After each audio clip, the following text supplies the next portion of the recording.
Albert Einstein once said, everybody's a genius, but if you judge a fish by its ability to climb a tree, it will live its whole life believing that it is stupid.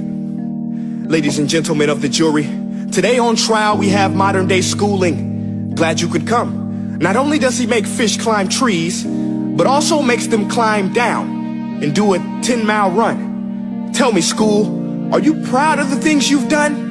Turning millions of people into robots, do you find that fun? Do you realize how many kids relate to that fish swimming upstream in class, never finding their gifts, thinking they are stupid, believing they are useless? Well, the time has come, no more excuses. I call school to the stand and accuse him of killing creativity, individuality, and being intellectually abusive. He's an ancient institution that has outlived his usage. So, Your Honor, this concludes my opening statement, and if I may present the evidence of my case, I will prove it. Proceed. Exhibit A. Here's a modern day phone. Recognize it? Here's a phone from 150 years ago. Big difference, right? Stay with me. Here's a car from today, and here's a car from 150 years ago. Big difference, right? Well, get this. Here's a classroom of today, and here's a class we used 150 years ago. Now, ain't that a shame? In literally more than a century, nothing has changed. Yet you claim to prepare students for the future? But with evidence like that, I must ask, do you prepare students for the future or the past? I did a background check on you and let the record show that you were made to train people to work in factories, which explains why you put students in straight rows, nice and neat, tell them sit still, raise your hand if you want to speak, give them a short break to eat, and for 8 hours a day tell them what to think. Oh, and make them compete to get an A letter which determines product quality, hence grade A of meat. I get it. Back then, times were different. We all have a past. I myself am no Gandhi. But today, we don't need to make robot zombies. The world has progressed. And now we need people who think creatively, innovatively, critically, independently, with the ability to connect. See, every scientist will tell you that no two brains are the same.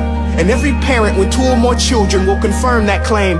So please explain why you treat students like cookie cutter frames or snapback hats, giving them this one-size-fits-all crap. Watch your language. Sorry, Your Honor, but if a doctor prescribed the exact same medicine to all of his patients, the results will be tragic. So many people will get sick, yet when it comes to school, this is exactly what happens. This educational malpractice, where one teacher stands in front of 20 kids, each one having different strengths, different needs, different gifts, different dreams, and you teach the same thing the same way? That's horrific. Ladies and gentlemen, the defendant should not be acquitted. This may be one of the worst criminal offenses ever to be committed. And let's mention the way you treat your employees. Objection. Overruled. I want to hear this. It's a shame. I mean, teachers have the most important job on the planet, yet they're underpaid? No wonder so many students are short-changed. Let's be honest, teachers should earn just as much as doctors, because a doctor can do heart surgery and save the life of a kid, but a great teacher can reach the heart of that kid and allow him to truly live. See, teachers are heroes that often get blamed, but they're not the problem. They work in a system without many options or rights. Curriculums are created by policymakers, most of which have never taught a day in their life. Just obsessed with standardized tests. They think bubbling in a multiple choice question will determine success. That's outlandish. In fact, these tests are too cruel to be used and should be abandoned, but don't take my word for it. Take Frederick J. Kelly, the man who invented standardized testing, who said, and I quote, "These tests are too cruel to be used and should be abandoned." Ladies and gentlemen of the jury, if we continue down this road, the results will be lethal. I don't have much faith in school, but I do have faith in people. And if we can customize healthcare, cars, and Facebook pages, then it is our duty to do the same for education, to upgrade it, change it, do away with school spirit, because that's useless. Unless we're working to bring the spirit out of each and every student, that should be our task. No more Common Core. Instead, let's reach the core of every heart in every class. Sure, math is important, but no more than art or dance. Let's give every gift an equal chance. I know this sounds like a dream, but countries like Finland are doing impressive things. They have shorter school days. Teachers make a decent wage. Homework is non-existent, and they focus on collaboration instead of competition. But here's the kicker, boys and girls. Their educational system outperforms every other country in the world.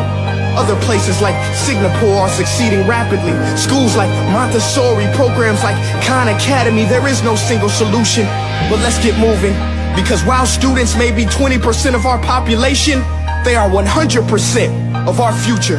So let's attend to their dreams, and there's no telling what we can achieve. This is a world in which I believe, a world where fish are no longer forced to climb trees. I'll rest my case.